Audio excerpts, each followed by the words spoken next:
হঠাৎ যখন বাসায় মেহমান আসে, আপ্যায়ন করার মতো কিছু তা না থাকে এবং এমন কেউ না থাকে যে বাইরের থেকে কিছু এনে দেবে, তখন চটজলদি এই নাস্তাটা বানিয়ে খুব সহজেই মেহমান আপ্যায়ন করতে পারেন। আর এটা বানাতে হলে এত কিছু দরকার হয় না। ঘরে যদি সুজি আর আলু থাকে তো খুব সহজ করে এই রেসিপিটা বানিয়ে মেহমানের মন জয় করে নিতে পারবেন ঠিক 5 থেকে 7 মিনিটে।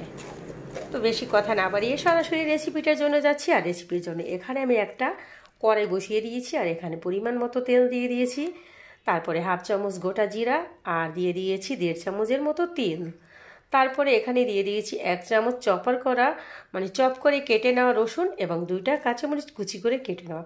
তো সম্পূর্ণ উপকরণ আমি 30 সেকেন্ডের মতো ভেজে নিব। তারপরে এখানে দিয়ে দিব 1 চামচ চিনি ফ্লেক্স, হাফ চামচ কালো মরিচ গুঁড়ো।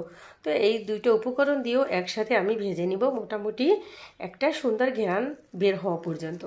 তারপরে এখানে আমি দিয়ে দিব গিয়ে পানি। তো 1.5 কাপের মতো পানি এখানে আমি দিয়ে দিব আর পানিটা ফুটে ওঠা পর্যন্ত অপেক্ষা করব। নেড়ে চেড়ে দিচ্ছি আর পানিটা যখন ফুটে উঠবে তখন এখানে আমি দিয়ে দিব সুজি আর এর আগে দিয়ে দিয়েছি পরিমাণ মতো লবণ।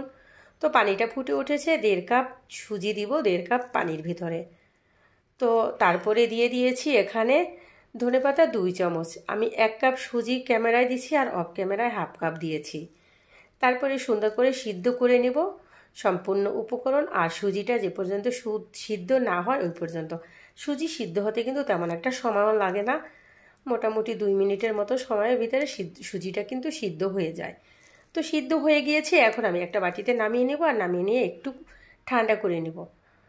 তো আমি একটু ছড়িয়ে দিচ্ছি আর ছড়িয়ে দিয়ে আমি মোটামুটি 5 মিনিট অপেক্ষা করব। তারপরে আমি আগে থেকে ছোট ছোট 3-4টা আলু আমি সিদ্ধ করে রেখেছি, সেটা এখন একটা গ্রেটার দিয়ে গ্রেট করে দিব। আর এটার ভিতরে কিন্তু এই আলুটা দিতেই হবে। তো আমি তারপরে সম্পূর্ণ আমার এখানে কিন্তু দিয়ে দেওয়া শেষ। আর এখানে আমি বেশি কোনো উপকরণ অ্যাড করব না, জাস্ট লবণ আর ধনেপাতা এগুলো দিব। আর যদি আপনাদের হাতের কাছে ওই যে ম্যাজিক মশলা ম্যাজিক স্বাদে মশলাটা থাকে তো এটা দিতে পারেন, আর যদি না থাকে কোনো ব্যাপার না। তবে এটা যদি দেন একটু স্বাদ বেশি হয়। তো আমি সম্পূর্ণ উপকরণ দিয়ে সুন্দর করে মেখে নিয়েছি আর এটা খুব ঝটপট বানিয়ে নেওয়া যায়। সত্যি করে বলছি, এটা খেতে অসাধারণ মজার একটা নাস্তা রেসিপি। আর এটা অনেকটাই মসমসে ক্রিসপি, চায়ের সাথে জাস্ট জমে যাবে। তো এখন আমি মেখে একটা ডো বানিয়ে নিয়েছি আর ডোটাকে আমি যতটুকু করে বানিয়ে নিব রোলটা, ঠিক অতটুকু করে আমি একটা লিচি কেটে নিচ্ছি। আর এইটা কিন্তু আপুরা স্ক্রিনে দেখে বুঝে নিতে হবে এটা আমি কিভাবে বানিয়ে নিচ্ছি। এটা এখানে বলে দেওয়ার কিছু নাই, এটা দেখে বুঝে নেওয়া অনেকটাই ভালো। তো প্রথমে আমি 2টা রোল বানিয়ে নিয়েছি, তারপরে আবারও 2টা বানিয়ে নিয়ে এখন মাঝ বরাবরই কেটে নিচ্ছি। তো কতটুকু করে কেটে নিয়েছি সেটাও দেখে বুঝে নিতে হবে। আর এই পর্যায়ে কিন্তু আমি 2টা কেটে নিয়েছি, তারপরে কিন্তু আরও একটা কেটে নেব। তো কেটে নিয়ে সব আমি একটা প্লেটে উঠিয়ে নেব। আরও কিন্তু অনেকটি আছে, একদম পুরো পরিবার জমিয়ে খাওয়ার মতো একটা নাস্তা। আর খরচ একদমেরই কম। উপকরণ তো মনে করেন সুজি আর আলু, এটা হলেই হয়ে যায়। এতটা টেস্টি একটা নাস্তা। তো এটাও আমি কেটে নিয়েছি। তো আগে থেকেই আমি একটা কড়াই বসিয়ে দিয়েছি, এখানে দিয়ে দিয়েছি পর্যাপ্ত তেল, আমার ভাজতে যতটুকু প্রয়োজন। তারপরে তেলটা যখন গরম হয়ে যাবে, একদম তেলটা গরম করে নেওয়া যাবে না, আবার একদমও কম গরম করা যাবে না। এটা কিন্তু দেখে বুঝে নিতে হবে আমি কোন পর্যায়ে গরমটা করে নিয়েছি। তো তারপরে আমি একে একে নাস্তাগুলোকে ছেড়ে দিচ্ছি আর ছেড়ে দিয়ে অপেক্ষা করছি একটা সাইড হওয়া পর্যন্ত। একটা সাইড যখন হয়ে যাবে তখন এই যে এইভাবে আমি কিন্তু উল্টে দেব। সুন্দর করে উল্টে পাল্টে মোটামুটি সুন্দর একটা কালার আসবে। আর অবশ্যই চুলার আঁচটা কিন্তু মিডিয়াম লোতে রাখতে হবে এই নাস্তাটা যদি একটু মচমচে ক্রিসপি করে খেতে চান।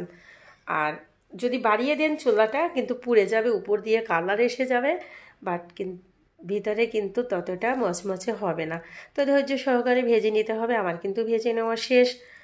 আর মোটামুটি এটা ভাজতে ভালো সময় লেগেছে, 6-7 মিনিট সময় নিয়ে ভাজতে হবে। আর সুন্দর একটা কালার আসার পরে কিন্তু নামিয়ে নিতে হবে।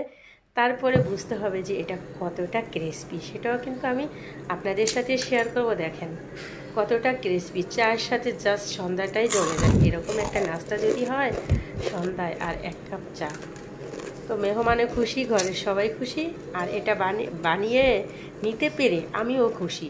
তো রেসিপিটা এই পর্যন্তই ছিল। পরবর্তীতে কোনো না কোনো রেসিপি নিয়ে হাজির হয়ে যাব। সে পর্যন্ত খোদা হাফেজ, বাই। সবাই ভালো থাকবেন।